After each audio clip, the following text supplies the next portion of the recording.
আমরা প্রায় পাকিস্তানি রেস্টুরেন্টে গেলে এই মজাদার ডিশটি খেয়ে থাকি। তাই আমি চিন্তা করলাম এই মজাদার রেসিপিটি আপনাদের সাথে কেন শেয়ার করব না। আসসালামু আলাইকুম, আমি কাজল শখের রান্না থেকে আপনাদের জানাচ্ছি স্বাগতম। এই মজাদার মাটন কড়াই রেসিপিটি নিয়ে আমি আজ আপনাদের সামনে চলে আসলাম।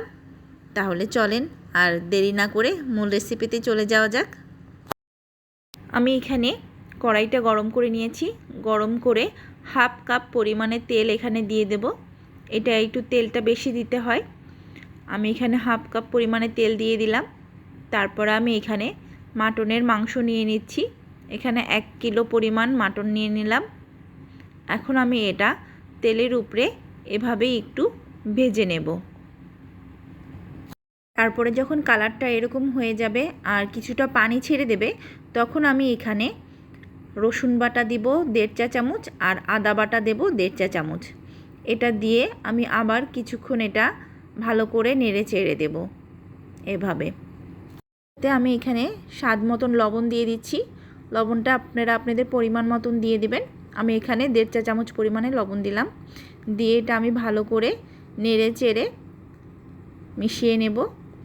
পরে আমি এখানে 1 কাপ পরিমাণে গরম পানি দিয়ে দেব। গরম পানিটাই দিতে হবে।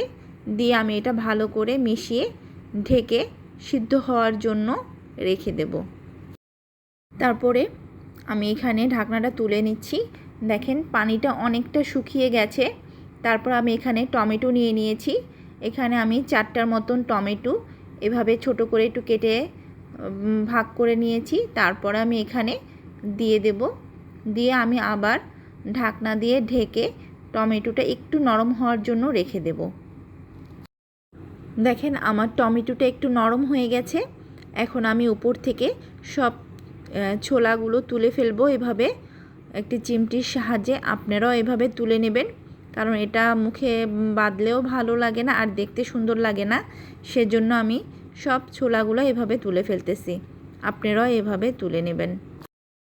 পরে আমি সব টমেটোগুলো এভাবে একটু মিশিয়ে দেব চামচের সাহায্যে। এভাবে একটু নরম করে থেতো থেতো করে দেব, যাতে টমেটোটা একদম নরম হয়ে যায় আর মাংসের সাথে মিশে যায়।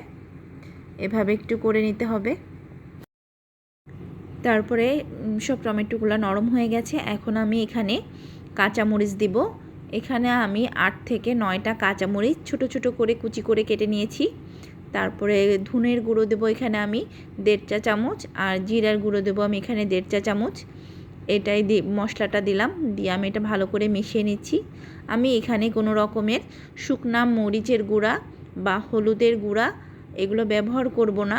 আমি সম্পূর্ণটা কাঁচামরিচ দিয়েই রান্না করব। সেজন্য আমি এখানে একটু কাঁচামরিচটা বেশি দিয়ে দিয়েছি। আপনারা ঝালটা আপনাদের পরিমাণ মতন দিবেন। দিয়ে এটা আমি ভালো করে একটু মিশিয়ে নিচ্ছি। তারপরে আমি এখানে গোলমরিচের গুঁড়ো দেব। এখানে আমি 1 চা চামচ পরিমাণে গোলমরিচের গুঁড়া আর গরম মশলা গুঁড়া দিয়েছি 1 চা চামচ পরিমাণে। দিয়ে আমি এটা ভালো করে মিশিয়ে নিচ্ছি।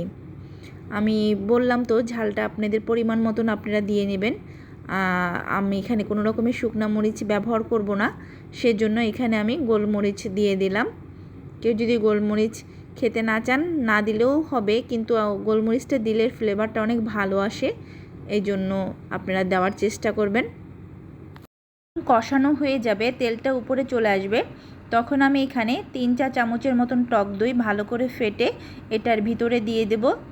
এতে হবে মাংসটা নরম হয়ে যাবে আর ক্রিমি একটা ভাব আসবে, খেতে অনেক মজা লাগবে।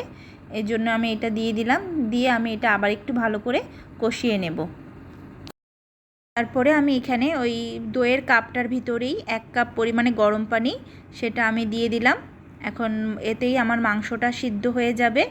এর জন্য আমি এটা দিয়ে দিলাম। দিয়ে এখন এটা ভালো করে আমি ঢেকে রাখবো যতক্ষণ না মাংসটা সিদ্ধ হচ্ছে। দেখে আমার মাংসটা প্রায় সেদ্ধ হয়ে গেছে। এখন আমি উপর থেকে 4টা কাঁচামরিচ এভাবে দিয়ে দিলাম, এটা জাস্ট ফ্লেভারের জন্য। আর কিছুটা আদা কুচি করে নিয়েছি, সেটা দিয়ে দিচ্ছি।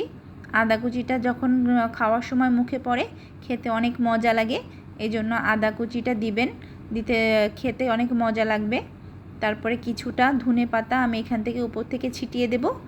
দিয়ে আমি এখানে জাস্ট হালকা আঁচে 2-3 মিনিটের জন্য এটা আমি ঢেকে রেখে দেব। আমার রান্নাটা হয়ে গেছে। কালারটা কত সুন্দর আসছে না? দেখতে অসম্ভব সুন্দর লাগছে, খেতেও কিন্তু দারুণ হয়েছে। অল্প মশলায়, যেমন পেঁয়াজ দেওয়া লাগেনি, এখানে পেঁয়াজ নেই, হলুদের গুঁড়া নাই, মরিচের গুঁড়া নাই, অনেক মশলাই দেওয়া লাগেনি, অল্প মশলায় রান্না, খেতে অসম্ভব মজা। আপনারাও এইভাবে রান্না করে খাবেন, খুবই মজাদার একটি রেসিপি। তাহলে কেমন হলো আমার এই রেসিপিটি? আপনারা লাইক কমেন্ট করে জানাতে ভুলবেন না। যদি ভালো লাগে তাহলে শেয়ার করবেন, কমেন্ট করবেন। এভাবে আমার সাথে দিবেন। আরও মজার মজার নতুন স্বাদের অনেক দেশীয় রান্না নিয়ে আমি আপনাদের সামনে হাজির হয়ে যাব। আজ তাহলে এ পর্যন্তই। আল্লাহ হাফেজ।